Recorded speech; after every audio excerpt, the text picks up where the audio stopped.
ओए टोपी वाले, तारा ने चुटकी बजाकर उसे अपनी तरफ मुतवज्जा किया। एहसन ने हैरानगी से मुड़कर उसे छटांग भर की लड़की की तरफ देखा जो पूरे कॉन्फिडेंस से उसे घूरने में मसरूफ थी। बोलो।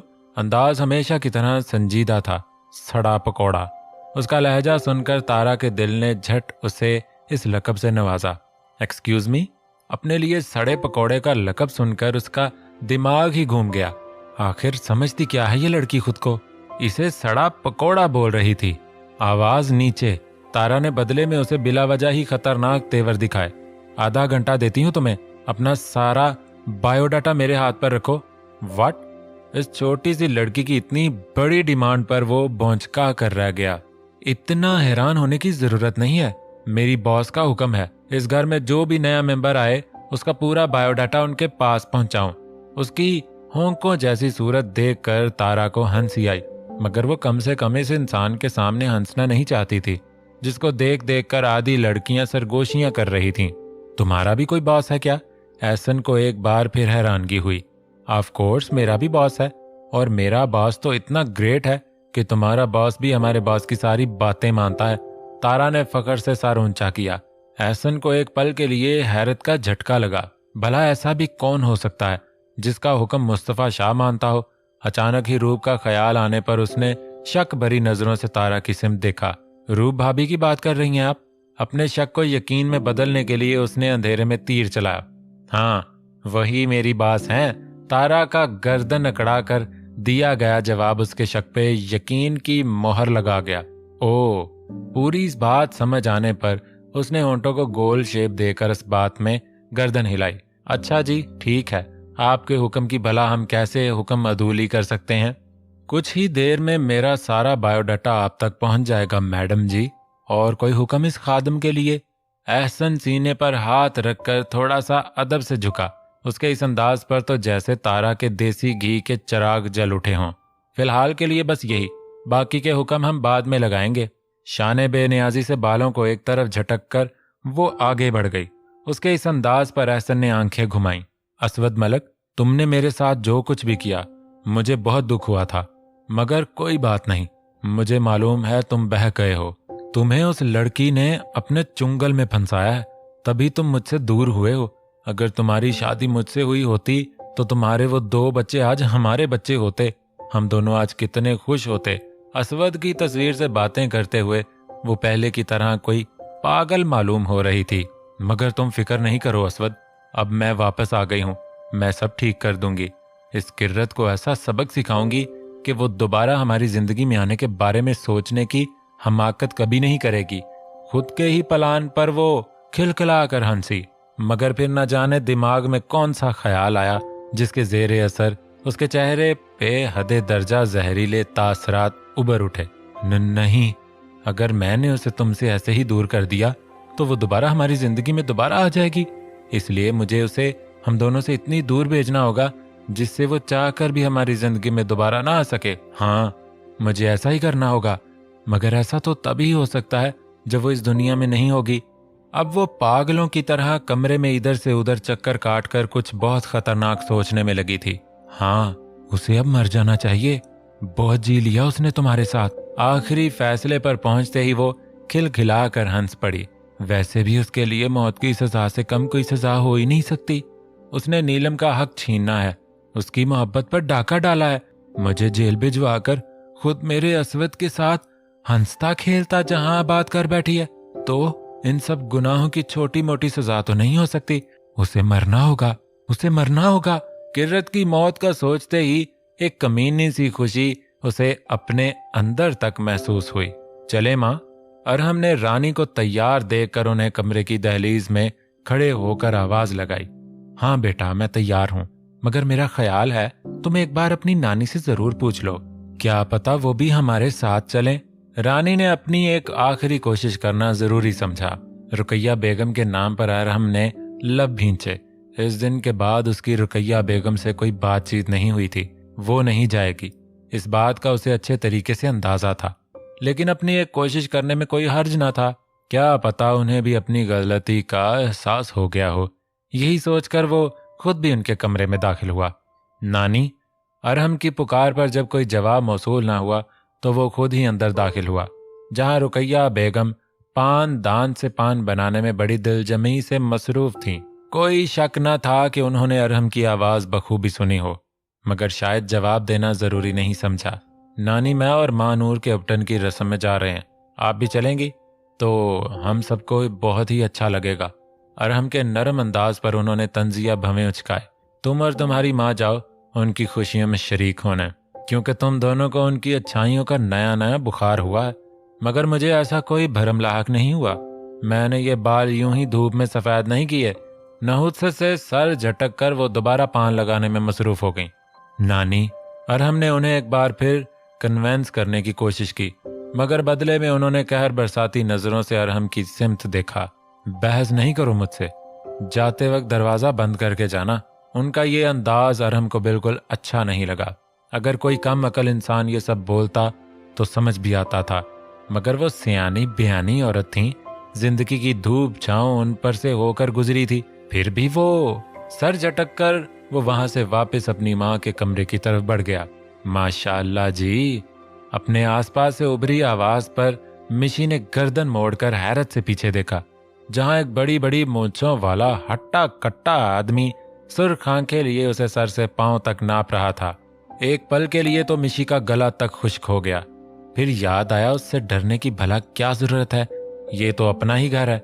उसके हाथों में कुछ तारें और कंधे पर लटका मैला सा बैग देखकर वो समझ गई, शायद ये इंसान लाइटिंग के लिए आया था। तुम्हें ना तो अपनी उम्र का ख्याल है और शायद ना ही अपनी जिंदगी से प्यार, जो मुझ पर गलत कमेंट करने की हमाकत कर बैठे हो। खामोशी से शरीफ इंसानों की तरह अपना काम निपटाओ और निकलो यहाँ से। मिशी ने दबे दबे गुस्से में गर्राते हुए उसे धमकाया। अरे फुलझड़ी, तेरे लिए तो अगर जान भी चली जाए तो कोई गम नहीं। वो ना सिर्फ मक्कारी से गोया हुआ, बल्कि आगे बढ़कर मिशी की कलाई को भी अपनी गिरफ्त में लिया। बदतमीज इंसान, छोड़ो मुझे, वरना चिल्ला चिल्ला कर सबको इकट्ठा कर लूंगी। एक गैर मर्द का इस तरह उसे हाथ लगाना उसके तन बदन में आग लगा गया। इस हट्टे कट्टे इंसान की गिरफ्त से अपनी कलाई निकालने की उसने काफी जद्दोजहद की, मगर शायद ये काम उस जैसी थान पान लड़की के लिए काफी मुश्किल था। तभी किसी ने उस आदमी के मुंह पर जोरदार मुक्का रसीद करके एक झटके से मिशी की कलाई को उसकी गिरफ्त से आजाद करवाया। एक पल मिशी की जान में जान आ गई, मगर जैसे ही नजर चांद की लहू चिलकाती नजरों पर पड़ी तो उसे अपनी टांगों से जान निकलती महसूस हुई। आखिरकार वो भी एक मर्द जात था, जरूरी नहीं जैसी बात हो वो भी वही समझे। उसके दिमाग में शक का बीज भी आ सकता है। बेगैरत इंसान, हिम्मत भी कैसे हुई मेरी बीवी को अपने कंधे हाथ लगाने की। चांद की धाड़ पर जहां इस आदमी का खून खुश्क हो गया, वहीं मिशी को भी अपना आप बेजान होता महसूस हुआ। अरे अरे भाई, मुझ पर क्या गुस्सा दिखा रहे हो? कुछ बोलना ही है तो अपनी इस बीवी को बोलो, उसने मुझे यहाँ बुलाया था। खुद की जान अजाब में आती देखकर उस आदमी ने सारा इल्जाम मिशी के सर थोप दिया। इस इल्जाम पर मिशी की आंखें फैल गईं। उसे ऐसा लगा जैसे वक्त आज से कई साल पीछे चला गया हो। जो उसकी माँ के साथ हुआ, आज शायद वैसा ही उसके साथ भी होने जा रहा है। इन्हीं सोचों के जेरे असर उसे अपनी आंखों के आगे अंधेरा छाता महसूस हुआ। यकीनन वो अपने होशो हवास से बेगाना हो जाती अगर चांद के मुंह से अपने लिए निकलने वाले यकीन के वो अनमोल लफ्ज न सुन लेती। बेगैरत इंसान, मेरी बीवी पर इल्जाम लगाता है। अपनी शक्ल देखी है, उल्टा तवा भी तुझसे ज्यादा हसीन होगा। पहले अपनी हदें पार करते हो और फिर उसके करैक्टर पर उंगली भी उठा रहे हो। वो कैसी है, उसका किरदार कैसा है, ये जानने के लिए कम से कम मुझे तुम जैसे करैक्टरलेस इंसान की जरूरत नहीं है। मिशी के लिए ऐसे घटिया इल्जाम सुन के चांद का दिमाग घूम गया। किसी भूखे शेर की तरह वो उस आदमी पर टूट पड़ा। वो उसे अंधाधुंध मार रहा था, जबकि मिशी की आंखों से तशक्कुर के 2 आंसू बह निकले। यकीनन ये उसकी माँ की दुआओं का असर था, जो खुदा ने उसे एक यकीन करने वाला हम सफर दिया था। जिंदगी हर चीज के बगैर गुजारी जा सकती है, मोहब्बत के बगैर भी समझौता हो जाता है, मगर अगर किसी रिश्ते में एतबार ना हो तो शायद ही कोई रिश्ता चल सकता है। बेएतबारी रिश्तों के साथ साथ जाने भी खा जाती है। इस बात का इदराक उसे बचपन में ही हो गया था, मगर एतबार रिश्ते बनाता है, ये उसे आज मालूम हुआ था। शायद किसी रिश्ते में मोहब्बत की पहली और सबसे ज्यादा मजबूत बुनियाद एतबार रखता है, और आज चांद ने वो बुनियाद रख दी थी। अब चांद उस इंसान के साथ क्या करता है और क्या नहीं, इस बात की उसे रत्ती बराबर परवाह नहीं थी। उसकी बला से वो इस आदमी की जान भी ले ले तो कोई मसला ही नहीं होगा। लबों पर खूबसूरत मुस्कुराहट सजाए वो आंसू साफ करते ही अपने कमरे की सिमत बढ़ गई। कहाँ गई ये मेरी सौतेली बीवी? चांद की बेचैन मुतलाशी नजरें मिशी को ढूंढने में लगी थीं, मगर वह जाने किस कोने में छुप कर बैठी थी। पूरा मलक हाउस छान मारा था, मगर वो पता नहीं कौन सी मिस्टर इंडिया हो गई थी जो नजर ही नहीं आ रही थी। थोड़ी देर कबल जो कुछ भी हुआ उसके बाद शायद वो डिप्रेस्ड हो। परेशानी में उसने बेदर्दी से अपनी पेशानी को मसला और कदम अपने कमरे की तरफ बढ़ा दिए। कमरे में दाखिल होने से पहले ही किसी हाथ ने पकड़कर उसे अपनी तरफ खींचा, साथ ही अपनी सैंडल से दरवाजा बंद किया। जबकि ये करने वाले के चेहरे की सिम देख के चांद को दिन में तारे नजर आने लगे। मिशी, तुम कहाँ थी? मैं कब से तुम्हें ढूंढ। मिशी ने शहादत की उंगली उसके होंठों पर रखकर उसे आगे बोलने से रोका। मेरे प्यारे शौहर ने मुझे सब जगह ढूंढा सिवाय अपने कमरे के। मिशी का मुस्कुराता चेहरा उसे पुरसकून कर गया। तो क्या कर रही थी तुम मेरे कमरे में? चांद ने पुरसकून होकर अपने दोनों हाथ उसकी नाजुक सी कमर पर टिकाए। मिशी के पूरे बदन में सनसनी दौड़ गई। तुम्हें कुछ देना था मैनेजर? अब की बार उसने मैनेजर से पहले ठरकी का लफ्ज हटा दिया था, जिसे चांद ने बहुत अच्छे तरीके से महसूस किया। क्या देना था? लबों पर बेसाख्ता उमटती मुस्कुराहटों उसने लब भींच कर रोकी। वो देखो, मिशी ने आंखों के इशारे से बेड की तरफ इशारा किया, जहां एक बादामी रंग का कुर्ता शलवार सलीके से रखा गया था। ये क्यों? चांद को हैरत हुई। ये आज तुम पहनोगे। मुझे पीला रंग नहीं पसंद, इसी वजह से मेरा दूल्हा पीला रंग नहीं पहनेगा, उसने हुक्म जारी किया। अच्छा जी, तुम चाहती हो कि मैं तुम्हारी पसंद का ख्याल रखते हुए ये पहनूं? उसने इस बात में सर हिलाया। पहले मेरी पसंद का कुछ करो तो मैं तुम्हारी कोई बात मानूं। चांद ने भी मौका देखकर चौका मारने की कोशिश की। अरे आप यूं ही फिक्र कर रहे हैं, मैं तो आपकी पसंद की चीजें करने के लिए तैयार बैठी हूँ। मिशी की खूबसूरत मुस्कुराहट उसे हैरत के समुंदर में गौताजन कर गई। इस पर तजाद तब हो गया जब उसने पंजों के बल थोड़ा ऊंचा होकर चांद की गाल पर अपने गुलाबी लबों की छाप छोड़ दी। एक पल के लिए चांद का सर चकरा गया। दूसरे ही पल उसे मिशी की दिमागी हालत पर शुबा गुजरा। नॉर्मल हालत में तो वो ऐसा कभी न करती, फिर आज ऐसा क्या हो गया था? जो भी हुआ था, मगर चांद का दिल बाग बाग हो गया था। आंखों में खुमार लिए जैसे ही वो खुद भी उस और झुकने लगा, वैसे ही उसने शहादत की उंगली चांद के होंठों पर रखकर उसकी पेश कदमी को रोका। पहले आप ट्राई करके आए। नहीं, पहले एक किस करने दो। वो बच्चों की तरह मिनमनाया। नहीं, पहले चेंज। मिशी ने गुस्से से आंखें दिखाईं। ओके, फिर मेरा काम एक किस से नहीं चलेगा। मिशी का अच्छा मूड देखकर वो भी फैलने लगा। ओके, पहले आप चेंज करके आए, बात की बाद में देख लेंगे। उसका पूरे सरार अंदाज चांद को खटका। जाए ना, मुझे देखने में तुम वक्त बर्बाद करने के सिवा और कुछ नहीं कर रहे। उसने खफगी से मुंह बनाया। तुम्हें देखना कभी भी वक्त का ज़िया नहीं है। लहजे में मोहब्बत समोए वो मुस्कुराया। मिशी के दिल में एक बार फिर अंदर तक सरशारी फैल गई। ठीक है, जाओ चेंज करके आओ। उसने मुस्कुराते हुए चांद को वॉशरूम की सिमत धकेला। जैसे ही वो वॉशरूम से चेंज करके बाहर निकला, सामने ही पूरा कमरा खाली देखकर वो बस गहरी सांस भर के रह गया। शायद वो अच्छे तरीके जानता था, जब वो चेंज करके आएगा तब वो कहीं नहीं होगी। मुस्कुराते हुए वो कदम कदम चलता बेड के करीब आया, जहां पेन के नीचे रखा कागज फड़फड़ा रहा था। तुम कैसे लग रहे हो ये मुझे देखकर बताने की जरूरत नहीं है, क्योंकि मैं जानती हूँ तुम हर रंग में अच्छे लगोगे। कागज पर लिखी ये 2 सतरें उसे मुस्कुराने पर मजबूर कर गईं। रोशनी की बच्ची, कहाँ हो तुम? 1 हफ्ते का बोला था और अब 3 हफ्ते हो गए हैं। जानती भी हो यहाँ क्या से क्या हो गया है? मेरा निकाह हो गया है। कान में ब्लूटूथ लगाए उसने मुंह बसोरा, साथ साथ चूड़ियों के बोझ को भी अपनी हनाई कलाई से निकाल कर ड्रेसिंग टेबल पर पटक रही थी। कभी ईद पर भी इतना सिंगार नहीं किया था जितना आज सबने मिलकर करवा दिया था। अभी तो सिर्फ निकाह हुआ था और उसको जेवरात से इतना लाद दिया था। जब बारात होगी तब पता नहीं ये सब उसके साथ क्या करेंगे। ये सोच सोच कर ही हलकान हो रही थी।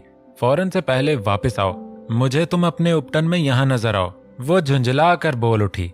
अब तुम कैसे और किस तरह ये मुमकिन करोगी? ये तुम्हारा सर दर्द है, अब कॉल रखो।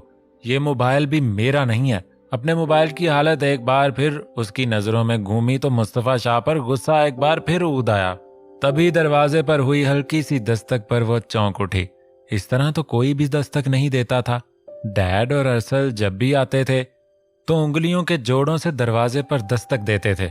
माँ भी दरवाजे के बाहर से ही उसे हाँक लगाती थी। फिर ये कौन था जो दस्तक दे रहा था? वो पल में चुकन्नी हुई। कौन? दरवाजा खोलें मिसेस मुस्तफा शाह। दरवाजे के उस पार से मुस्तफा शाह की गंभीर आवाज उभरने पर उसने बुरा सा मुंह बनाया, जैसे 8-10 कड़वे बादाम एक साथ चबा लिए हों। क्यों आए हैं? वो मुंह बनाकर गोया हुई। क्यों मिसेस शाह, मैं अपनी बीवी से मिलने बिलावजह नहीं आ सकता। वो शौक हुआ। ओह अच्छा अच्छा, शाह साहब अपनी बीवी से मिलने आए हैं? जी हाँ। रूप के तंज पर उसने ताबेदारी इख्तियार की। तो सुने, पहले जाकर मिसेस शाह का मोबाइल लेकर आएं, फिर आपसे कोई बात करने का सोचा जाएगा। उसने शाहाना अंदाज अपनाकर दरवाजे की सारी कड़ियों को मजबूती से लगाया। मुस्तफा के निकाह की खुशी आज उसे बिल्कुल वैसे ही हो रही थी जैसे एक भाई दूसरे भाई की खुशियों में शरीक होता है। सारे काम वो भाग भाग के कर रहा था। कई मनचली लड़कियां उसे देखकर चहमगोइयां कर रही थीं। और करें भी क्यों ना, वो था भी तो इस कदर खूबसूरत। पठानों जैसा रंग, बेहतरीन कदो कामत, घने चमकदार गोल्डन कलर के बाल, साहर आंखें। कुदरत ने उसे भरपूर और खूबसूरत मर्द बनाया था, मगर वो इन सब को इग्नोर करते हुए अपने कामों में मसरूफ था।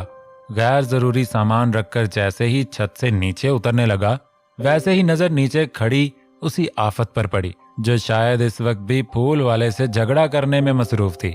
एक हाथ में चॉकलेट्स का डब्बा पकड़े, दूसरे हाथ से कंधे से दुपट्टे को सिरकने से बचाते हुए उलझे उलझे हुलिये में भी वो लड़ाई करने में मसरूफ थी।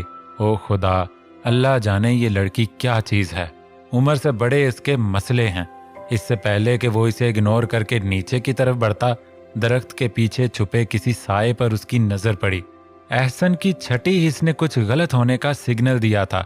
इधर उधर होकर उसने दरख्त के पीछे देखने की नाकाम कोशिश की। 10 सेकंड बाद वही साया दरख्त के पीछे से बरामद हुआ। ये कोई आदमी था जिसने अपने आप को पूरी तरह एक बड़ी सी चादर से कवर कर रखा था। नजरों का जाविया सिर्फ तारा मलक का वजूद था। ये सब देखकर उसे हैरत का शदीद झटका लगा। असवद मलक के दुश्मन हैं, ये बात उसे मालूम थी, मगर तारा से किसी की क्या दुश्मनी हो सकती थी? दिमाग में अचानक कई सवाल उभर आए। बिना सोचे समझे उसने तेजी से बाहर की सिमत दौड़ लगा दी।